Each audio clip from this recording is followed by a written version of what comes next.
14 साल के बाद नहीं, 32 साल के बाद ये कार बम ब्लास्ट से दिल्ली दहली है। ये देखो कल का ब्लास्ट, ये देखो मेरे ऊपर ब्लास्ट। 32 साल बाद ये किसी का सिर पकड़ा हुआ, ये आग जली हुई। ये 32 साल पहले वही सीन, 70 जख्मी हुए 32 साल पहले, 35 शहीद हुए। यहाँ कि 15-20 शहीद हुए होंगे, 40 की है, ये भी 70 से ऊपर होंगे। क्या फ़र्क है 32 साल बाद और आज का? सवाल मेरा ये है कि हिंदुस्तान के प्रधानमंत्री ने, हिंदुस्तान के होम मिनिस्टर ने आतंकवाद को समाप्त कर दिया, नक्सलिज्म समाप्त कर दिया, कश्मीर का आतंकवाद समाप्त कर दिया। अब ये क्यों हुआ? दिल्ली के दहलाने के लिए। सबसे बड़ी पाकिस्तान ISI की साजिश। जो देश हमारा तरक्की के रास्ते पे जा रहा, जो विश्व के अंदर, दुनिया के अंदर इस भारत का नाम हो रहा है, इसके पीछे कई देश हैं, मैं उन देशों का नाम नहीं लेना चाहता। अब यहाँ दहशत फैलाने की फिर कोशिश हुई। सवाल मेरा सबसे बड़ा ये है, सजा इनको होगी, फांसी पे जे चढ़ेंगे, केस लड़े जाएंगे, क्या उसके ऊपर? ये देखो पहले का मेरे ऊपर हुआ, अच्छी तरह इसको दिखाइएगा। ये 32 साल पहले का, कितने ऊपर का हेडिंग पढ़िएगा, 11 शहीद 50 जख्मी। क्या उसके बाद जब फैसला आएगा सुप्रीम कोर्ट का, आने लगेगा, इनके लिए वकील कौन कौन पेश होंगे? तस्वीरें कल का दिखा, तस्वीरें कल की आपके दहशत की सामने है, मजलूमों का कत्लेआम सामने है, बहनों के सुहाग उजड़े सामने है, आग से जलती हुई गाड़ियां, लोग सामने हैं, टुकड़े टुकड़े सामने हैं। क्या जो एडवोकेट, भारत आज़ाद है, हर एडवोकेट हर केस लड़ने का अधिकार है, पर जो भारत को तोड़ने की कोशिश करे, जो बहनों के सुहाग उजाड़े, जो पाकिस्तान ISI हिंदुस्तान में दहशत फैला ले, क्या इन आतंकवादियों के लिए वकील पेश होंगे? कपिल सिब्बल जैसे मेरे केस के अंदर कपिल सिब्बल पेश हुए, मेरे केस के अंदर के तुलसी सीनियर एडवोकेट पेश हुए, मेरे केस के अंदर 32 साल पहले से अब तक मुकल रत्तों की एक पेशी की फीस 25 लाख। मेरी बात सुनो, बच गए, टेररिस्ट बच गए, 3 छोड़ दिए गए। क्या 32 साल के बाद या 10 साल के बाद या 5 साल के बाद इनके लिए बड़े वकील पेश होकर के क्या इन आतंकवादियों को छुड़ाने की कोशिश करेंगे? ये मेरा सवाल है। निंदा हर व्यक्ति कर रहा है, दहशत का माहौल बनाया है आतंकवादियों ने, पूरी पार्टियां लगी। क्या 4 साल 5 साल के बाद इनकी हमदर्दी आतंकवादी जिन्होंने लाल किला में ब्लास्ट किया के सामने आएंगे? मेरी तरह 3 आतंकवादी छोड़ दिए गए ब्लास्ट के अंदर, और एक को छोड़ने की दिल्ली सरकार के ऊपर जोर डाला जा रहा है छुड़वाने के लिए। क्या उस वक्त भी छुड़वाने की कोशिश करेंगे? मेरा सवाल है उन राजनीतिक पॉलिटिकल पार्टियों को और उन एडवोकेट साहब को। लेकिन बिट्टा साहब, आपको नहीं लगता कि अभी तक इस जो ब्लास्ट हुआ है इसमें अभी तक कोई जो है लिंक सामने धीरे धीरे आ रहा है? नहीं, लिंक मेरे पे ब्लास्ट हुआ, लिंक उसी वक्त थोड़ा मिला। जो मेरे पे बम चला था, लिंक उसी वक्त थोड़ा मिला। फोटो दिखा, वो कब मिला लिंक? उसको लगे कई महीने लग गए जो मेरे पे ब्लास्ट हुआ था। ऐसे ही इनके ऊपर ब्लास्ट जो हुआ, ये दिल्ली पुलिस है, दिल्ली पुलिस के अंदर वाकया तो हो गया, पर दिल्ली पुलिस ढूंढने में टाइम नहीं लगाती। मुझे लगता है कि 5-4 दिन के अंदर अंदर पता लग जाएगा कि ISI का किसके कनेक्शन था, और लिंक सामने है। फरीदाबाद के अंदर 300 किलो RDX पकड़ा गया, हथियार पकड़े गए। अहमदाबाद के अंदर कई आतंकवादी पकड़े गए जो चाइना से ट्रेनिंग लेके। ये भी तो पुलिस की कामयाबी है। हम ये कहें कि ब्लास्ट हो गया, पुलिस की नाकामी नहीं, हमारे लोगों की क्या जिम्मेदारी बनती है? लोगों की, अगर कोई लवारस कार देखें, अगर लवारस को चीज़ देखें, उसकी पुलिस को इन्फॉर्मेशन दें, नहीं तो हादसा हो सकता है। हमें भी, जनता को भी अलर्ट रहना है, सरकारों को तो रहना है, जनता को भी अलर्ट रहना। पर सबसे बड़ी जिम्मेदारी आज सब जगह से निंदा है। 3 साल के बाद क्या अफजल की तरह, क्या कसाब की तरह जब फांसी की सज़ा का फैसला आएगा, क्या कोर्टें रात को खुलवाई जाएंगी? सुप्रीम कोर्ट के दरवाजे खुलाए जाएंगे?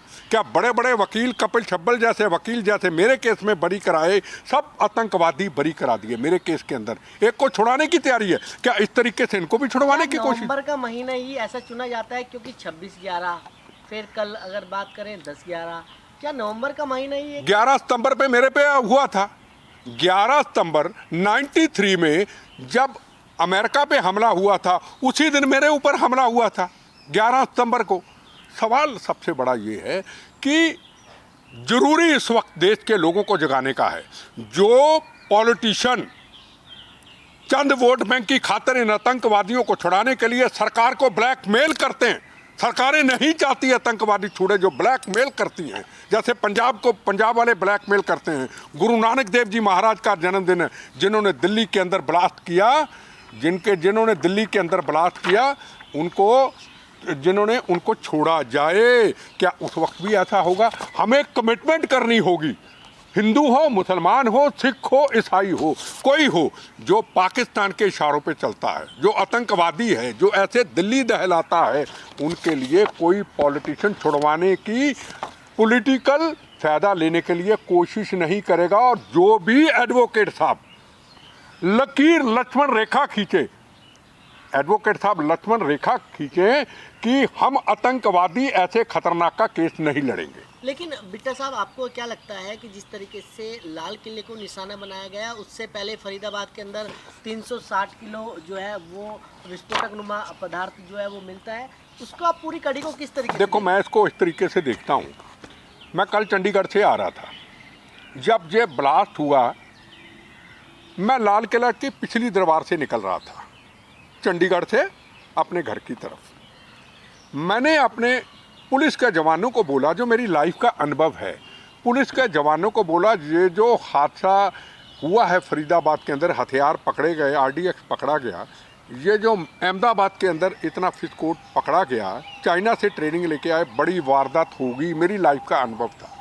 ठीक लाल किला से निकल के जैसे मैं ITO पुलिस हेडक्वार्टर से आगे ट्रैफिक में जाम हुआ हनुमान जी के मंदिर के पास, मैं कहा को बड़ा वाकया ये जरूर करेंगे, मेरे मुंह से निकला वाकया करेंगे। और मेरे दोस्त का फ़ोन आया, लाल किला में ब्लास्ट हो गया। मैं कहा लाल किला से तो मैं निकल के आया, कितना फ़र्क होगा, 15 मिनट 10 मिनट का फ़र्क होगा आते आते। सवाल यह है कि मैं कोई पुलिस का आदमी नहीं हूँ, मैं किसी एजेंसी का आदमी नहीं हूँ, मैं एक आम नागरिक हूँ। मुझे 45 साल का सुरक्षा का अनुभव है। हम सब लोग अपनी सुरक्षा का अनुभव क्यों ना करें कि ऐसी घटना यहाँ हो सकती, हम आंखें खोल के रखें। सवाल सबसे बड़ा कि हमें सुचेत आज रहने की ज़रूरत है कि उन्होंने हमारा ध्यान डिवर्ट कर दिया कि हथियार यहाँ से पकड़े गए, अहमदाबाद से लड़के पकड़े गए, फरीदाबाद से पकड़े गए, और एकदम दिमाग लगा के यहाँ ब्लास्ट कर दिया। हमें सुचेत रहना, हर व्यक्ति को बगैर वर्दी से फौजी बनना पड़ेगा। मैं बगैर वर्दी से फौजी हूँ, बगैर वर्दी से फौजी बनना पड़ेगा लोगों की हिफाजत के लिए। फिर मेरा सवाल आएगा उन एडवोकेट साहब से, तुमको आज़ादी है, पर देश को तोड़ने वाले, पाकिस्तान पे इशारों पे चलने वाले, पार्लियामेंट पे जैसे हमला करने वाले की तरह कोई आतंकवादियों का केस ना लड़े। पैसा मकसद नहीं होता, सबसे बड़ा मकसद होता है भारत माँ तेरा वैभव अमर रहे माँ, हम दिन चार रहे। सरकार से क्या मांग करते हैं आप? मैं सरकार से एक मांग करता हूँ, जो विक्टिम है उनके लिए सरकार की तरफ से वकील केस लड़ेंगे, क्योंकि आतंकवादियों के लिए जो मेरे साथ हुआ, मुकल रत्तोगी कोर्ट में जाते हैं, कपिल सिब्बल कोर्ट में जाते हैं, 25-25 लाख 20-20 लाख एक PC की फीस लेते हैं। मैं अफोर्ड नहीं कर सकता, MS बिट्टा अफोर्ड नहीं कर सकता, और जो मेरे साथ 35 लोग चले गए वो कहाँ से अफोर्ड कर लेंगे। वो केस मजबूती से लड़ा जाए, गवाह मजबूत हों, कल को गवाह वकील के कारण, फाइनेंशियल कमजोरी के कारण कमज़ोर ना पड़ जाएं और आतंकवादी बच ना जाएं। गवाहों के लिए जो विक्टिम हैं या गवाह हैं मौके के लिए, उनकी हिफाजत, और जजों की हिफाजत, जो जजेज उनकी हिफाजत कि केस को मजबूती से लड़के सज़ा दिलाएं और गवाह हर पेशी में पेश हों, और वकील कितना भी बड़ा बाहर से ले आए, ये बच ना पाए।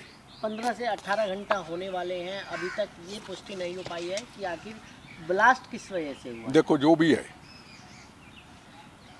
होम मिनिस्ट्री अमित शाह जी हो या नरेंद्र मोदी जी हो, टेररिज्म के ऊपर उनकी लाइन क्लियर है, गोली का जवाब गोली है, क्लियर है। अब इतना बड़ा देश कोई ऐसा हादसा कर देता है तो उसका जवाब जरूर मिलेगा। पहलगाम का भी जवाब मिला, इसका भी जवाब मिलेगा। पर हमें पब्लिक को भी अलर्ट रहना है, हमें सोशल ऑर्गेनाइजेशन को अलर्ट रहना है, हमें एडवोकेट साहबान को एक न्यूज़ के अंदर मीटिंग करके बयान देना है। जो लोग पाकिस्तान पे इशारों पे लाल किला जैसे हमले, पार्लियामेंट जैसे हमले, MS बिट्टा जैसे हमले करते हैं, हम उनका केस नहीं लड़ेंगे। नवंबर का महीना ही क्यों चुनते हैं? ये मुझे नहीं पता, मैं इसके बारे में नहीं कह सकता। नंबर 11 सितंबर को मेरे ऊपर हुआ, उससे पहले भी मेरे ऊपर इन्हीं दिनों में हुआ था।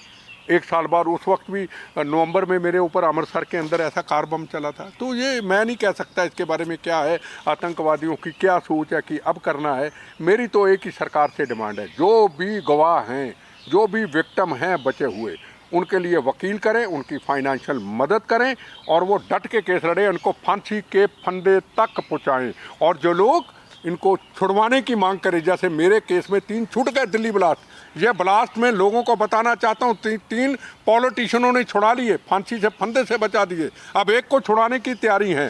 दोबारा ऐसी कोई गलती ना करे।